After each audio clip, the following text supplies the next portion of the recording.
Hello दोस्तों, स्वागत है आपके अपने चैनल द रिव्यू रूम पर, जहां मैं आज एक्सप्लेन करने जा रहा हूं फाइनल डेस्टिनेशन सीरीज़ के सेकंड पार्ट को।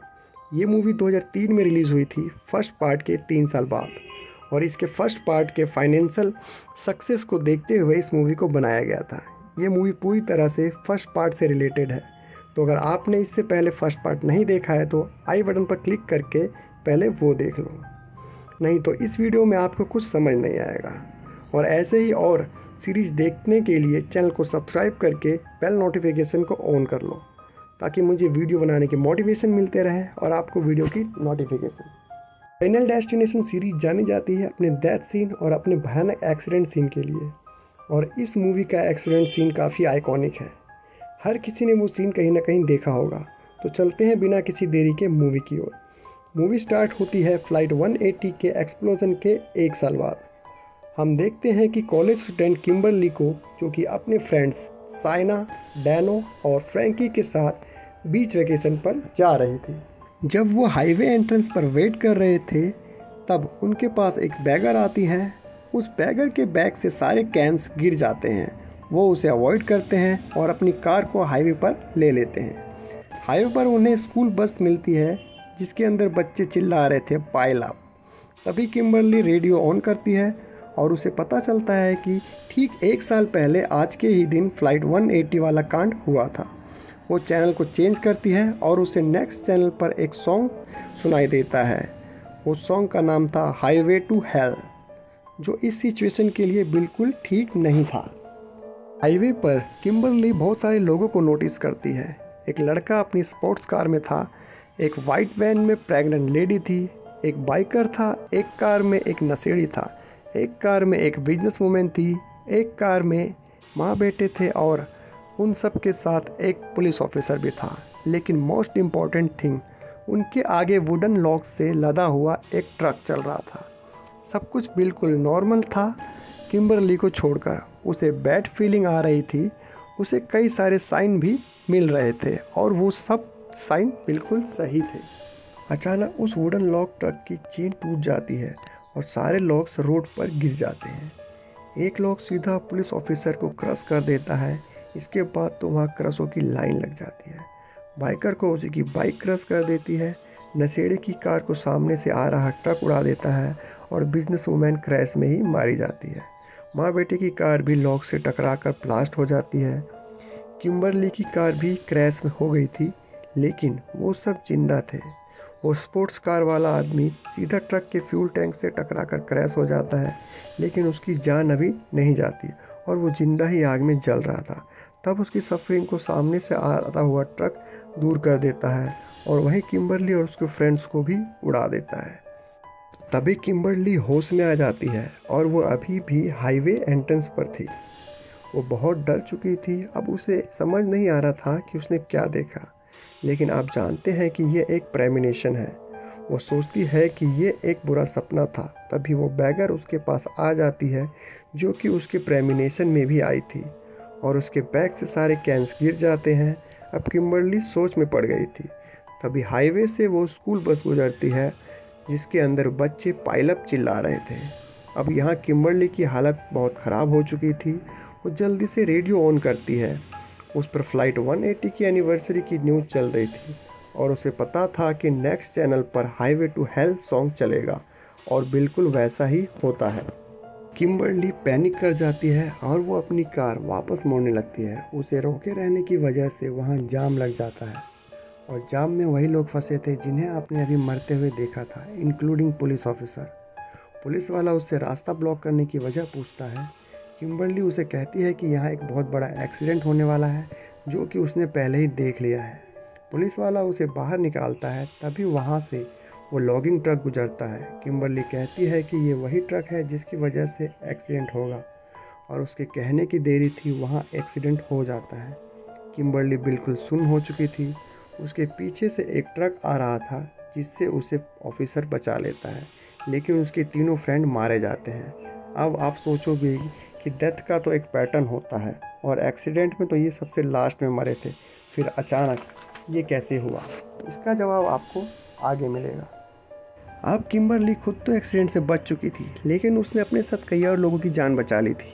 वो थे नोरा कारपेंटर और उसका बेटा टिम, इवांस लुइस जिसकी अभी $2.5 मिलियन की लॉटरी लगी थी, बिजनेस वुमेन कैट जेनिंग्स, नशेड़ी Rory Peter, pregnant lady Isabella Hudson and biker Eugene Dix और पुलिस ऑफिसर थॉमस बर्ग भी। किम्बरली से पूछताछ होती है और यहीं हमें पता चलता है कि उसके साथ वैसा ही हुआ था जैसे 1 साल पहले फ़्लाइट 180 में एलेक्स के साथ हुआ था। अब यहाँ हमें पता चलता है कि एलेक्स भी मर चुका है, लेकिन क्लेयर अभी भी जिंदा है क्योंकि वो अपनी मर्जी से अपने आप को एक सैनिटोरियम में लॉक कर दिया है।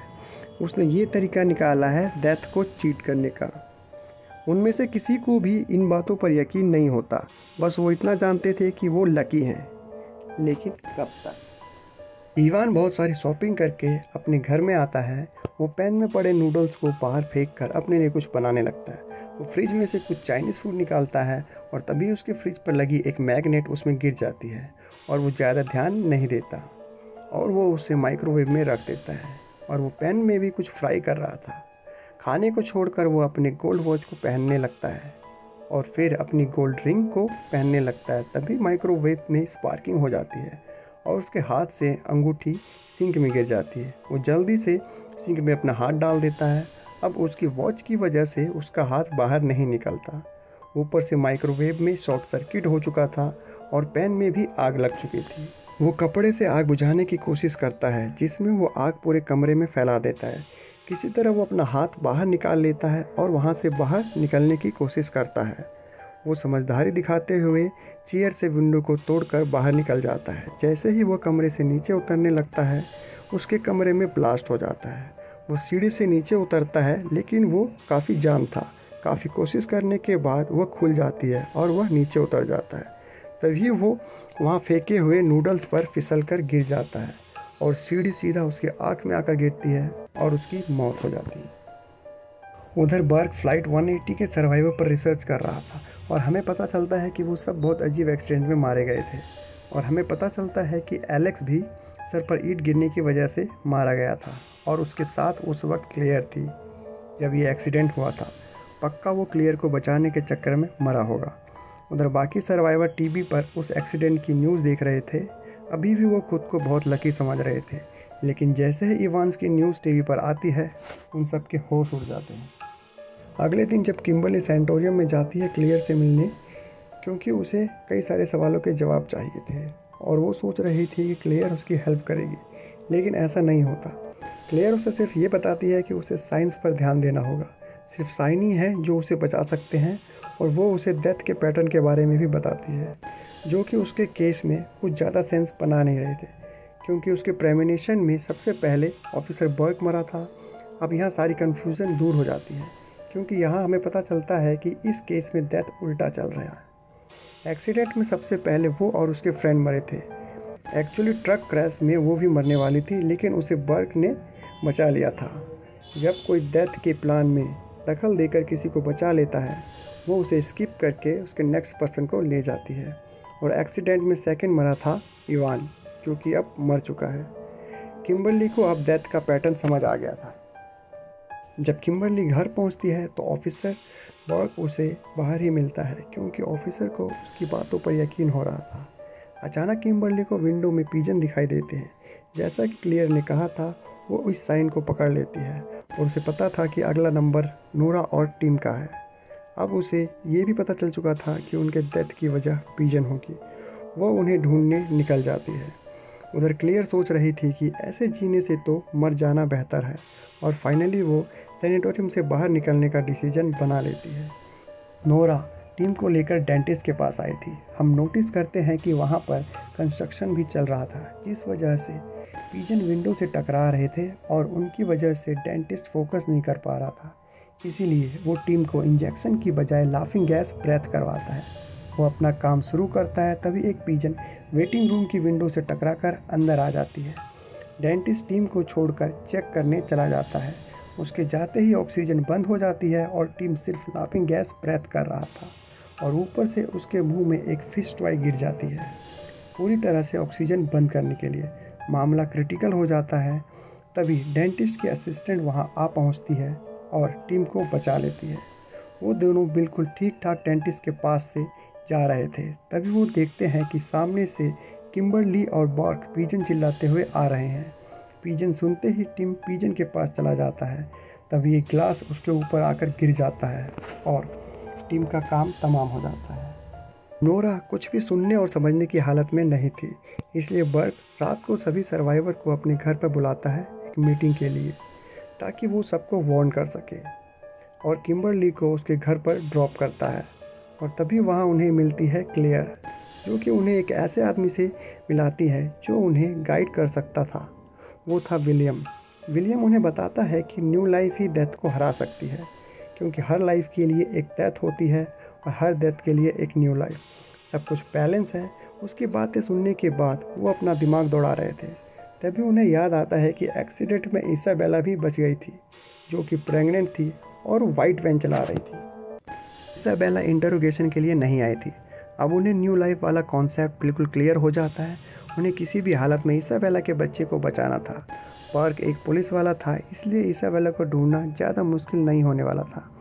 रात को सभी लोग बर्क के अपार्टमेंट में आते हैं और यहाँ हम देखते हैं कि उसकी बिल्डिंग की लिफ्ट के दरवाजे सही से काम नहीं कर रहे थे। प्लस जो म्यूज़िक लिफ्ट में बज रहा था वो जॉन डेनवर का वही सॉन्ग था जो हमेशा डेथ के आने से पहले बजता है। वो सब इकट्ठा होते हैं और क्लेयर उन्हें बताती है कि नेक्स्ट नंबर नूरा का है। अगर उन्हें बचना है तो साइन पर ध्यान देना होगा। लेकिन यूजीन और नोरा को उनकी बातों पर यकीन नहीं होता और वो दोनों वहाँ से चले जाते हैं। उनके जाते ही रोरी को साइन दिखाई देता है, जिसे वो पकड़ लेता है। उसे शैडो में एक आदमी दिखता है जिसके हाथों में हुक्स होती है, और वो आदमी लिफ्ट में उन दोनों के साथ था। क्लेयर जैसे ही नोरा को कॉल करती है, अचानक नोरा के हाथ से फ़ोन नीचे गिर जाता है और वो उसे उठाने के लिए नीचे झुकती है।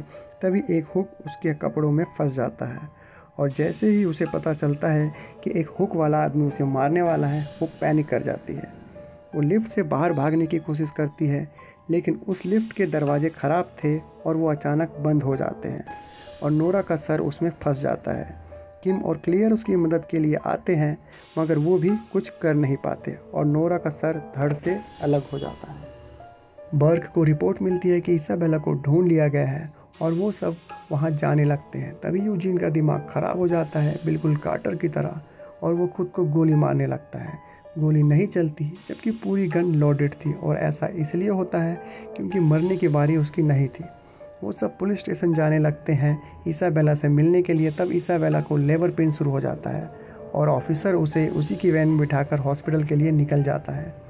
इधर वो सब बातें कर रहे थे, तब उन्हें पता चलता है कि वो सब पहले भी डेथ से बच चुके हैं। पिछले साल यूजीन के स्कूल का एक स्टूडेंट नाइफ लिए हुए स्कूल आता है और एक टीचर को मार देता है। वो टीचर यूजीन होने वाला था, लेकिन वो 2 दिन पहले उसका ट्रांसफ़र हो गया था। जो टीचर उसकी जगह लेने वाली थी वो थी मिस ल्यूटन। ऐसे ही पिछले साल बर्क अपने पार्टनर के साथ एक क्राइम सीन पर जा रहा था, पर तभी अचानक उसे एक ट्रेन एक्सीडेंट वाली जगह पर जाना पड़ता है और उस रात उसके पार्टनर की मौत हो जाती है। ट्रेन से जिसका एक्सीडेंट हुआ था उसका नाम था बिली।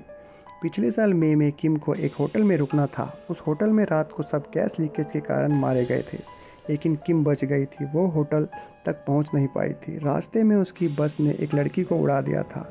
वो लड़की थी टेरी। पेरिस में लास्ट ईयर एक थिएटर ढह गया था जिसमें कई लोग मारे गए थे।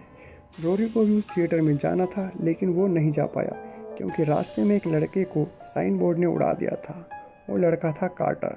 एक दिन किम्बरली अपनी मॉम के साथ मॉल जा रही थी।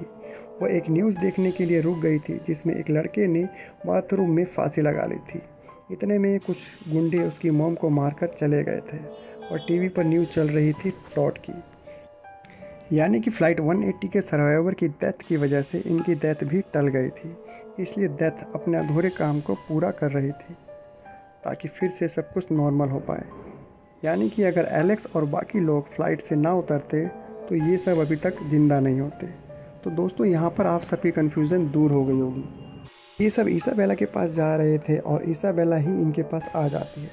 तभी किम के कार का टायर फट जाता है, जिससे उनका बैलेंस बिगड़ जाता है और कार सीधा एक फार्म में जाकर क्रैश हो जाती है। इसाबेला की वैन को कुछ नहीं हुआ था और उनके पास ज़्यादा टाइम नहीं था, इसीलिए ऑफिसर हॉस्पिटल की तरफ बढ़ जाता है। इधर इन लोगों को भी कोई चोट नहीं आई थी, सिर्फ यूजीन ही इंजर्ड था और किम कार में फंस चुकी थी। वहाँ एम्बुलेंस पहुँचती है और यूजीन को हॉस्पिटल भेज दिया जाता है। रोडी ब्रांड नाम के एक लड़के को वैन से टकराने से बचा लेता है और वही न्यूज़ वैन एक रॉक से टकराती है और उसके फ्यूल टैंक में लीक होने लगता है। इमरजेंसी टीम किम के दरवाजे को तोड़ने की कोशिश कर रही थी। इसी कोशिश में उसका एयर बैग एक्टिव हो जाता है जिससे वो मारी जाती है और उसके हाथ से जो सिगरेट नीचे गिरती है वो उस फ्यूल टैंक में आग लगा देती है, जिससे वो न्यूज़ वैन ब्लास्ट हो जाती है। उसके ब्लास्ट होने की वजह से एक फिंच रोरी के 2 टुकड़े कर देती है और वहाँ बचे थे सिर्फ बर्क, किम्बरली और क्लेयर। वो तीनों हॉस्पिटल जाते हैं। हॉस्पिटल जाते हुए किम्बरली को एक विज़न आता है कि क्लार्जन नाम की डॉक्टर इसाबेला को मार देगी। वो जल्दी से वहाँ हॉस्पिटल पहुँचते हैं। क्लेयर यूजीन के पास जाती है और वो दोनों इसाबेला के पास जाते हैं। यूजीन की बारी भी आ चुकी थी। उसकी ऑक्सीजन सिलेंडर की पाइप निकल चुकी थी जब उन दोनों को डॉक्टर क्लार्जन मिल जाती है और वो उसे रोक लेते हैं। इतने में इसाबेला की डिलीवरी हो जाती है। वो दोनों बहुत खुश थे क्योंकि अब वो बच चुके थे और वो ये खुशखबरी जाकर क्लेयर को सुनाते हैं। तभी फिर से किम्बरली को एक विज़न आता है और उसे पता चलता है कि इसाबेला उस एक्सीडेंट में मरने ही वाली नहीं थी, यानी कि उन्होंने कुछ भी नहीं बदला। क्लेयर जल्दी से यूजीन के पास जाती है। जैसे ही वो दरवाज़ा खोलती है वहाँ एक्सप्लोजन हो जाता है और क्लेयर और यूजीन दोनों मारे जाते हैं। किम्बरली को समझ में आ चुका था कि उसके विज़न में कोई और नहीं बल्कि वो खुद दिखाई दे रही थी। उसे समझ में आ जाता है कि अब उसे क्या करना है। वो वहाँ की एम्बुलेंस को लेकर सीधा लेक में कूद जाती है और उसके पीछे पीछे बर्क भी कूद जाता है। वो किम्बरली को बचाने की पूरी कोशिश करता है लेकिन बहुत देर हो जाती है। उसकी सांसें अब रुक चुकी थी। किम्बरली की आंखों के आगे अंधेरा छा चुका था, लेकिन वो दोबारा होश में आ जाती है और सामने उसे दिखाई देती है डॉक्टर क्लार्जन, जिसने उसे एक न्यू लाइफ दी थी। तो न्यू लाइफ ने डेथ को रोक लिया था। अब वो दोनों आराम से जी सकते थे। इसके बाद हमें कुछ दिन बाद का सीन दिखाया जाता है जब वो दोनों गिबन्स फार्म पर लंच करने गए हुए थे। वहाँ उन्हें पता चलता है कि उनके दोस्त रोरी ने मिस्टर गिबन्स के बेटे डैनियल की जान बचाई थी। ये सुनते ही वो परेशान हो जाते हैं क्योंकि उन्हें डेथ के रूल के बारे में पता था। तभी उनका बारबेक्यू ब्लास्ट हो जाता है और ब्रायन को डेथ ले जाती है और यहाँ ये मूवी ख़त्म हो जाती है। तो दोस्तों, आई होप आपको मूवी अच्छी लगी होगी और मैं कुछ कहना चाहता हूँ। कुछ लोग कहते हैं कि इस तरह की सीरीज़ में स्टोरी सेम होती है।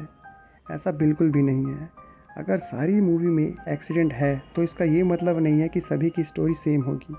हर एक मूवी में कई सारे रेफरेंस और छोटे छोटे डिटेल हैं जिसे लिखने में ना जाने कितने दिन लग गए होंगे राइटर को। कॉन्सेप्ट तो सभी फ्रेंचाइजी का एक ही होता है। जैसे हैलोवीन में सबको पता है कि माइकल मायर सबको मारेगा, फ्राइडे द 13 में सबको पता है कि जेसन किलिंग करेगा। ऐसे ही फाइनल डेस्टिनेशन में सबको पता है कि कुछ लोग एक्सीडेंट से बचेंगे। तो इस मूवी का बजट था $26 मिलियन और इस मूवी ने कमाई की थी $90.4 मिलियन की, जो कि इसे इस फ्रेंचाइजी की लोएस्ट ग्रॉसिंग फिल्म बनाती है। इसे रिव्यू भी मिक्स मिले थे, लेकिन हॉरर फैंस ने इसे बहुत पसंद किया था और इस मूवी को बेस्ट हॉरर मूवी के लिए नॉमिनेट भी किया गया था। अगर आपको वीडियो और मेरा एफर्ट पसंद आया हो तो एक लाइक और एक कमेंट ज़रूर करना और ऐसे वीडियो को देखने के लिए चैनल को सब्सक्राइब करके बेल नोटिफिकेशन को ऑल पे सेट कर लो ताकि वीडियो सबसे पहले आपको मिले। फिर मिलते हैं नेक्स्ट वीडियो पर।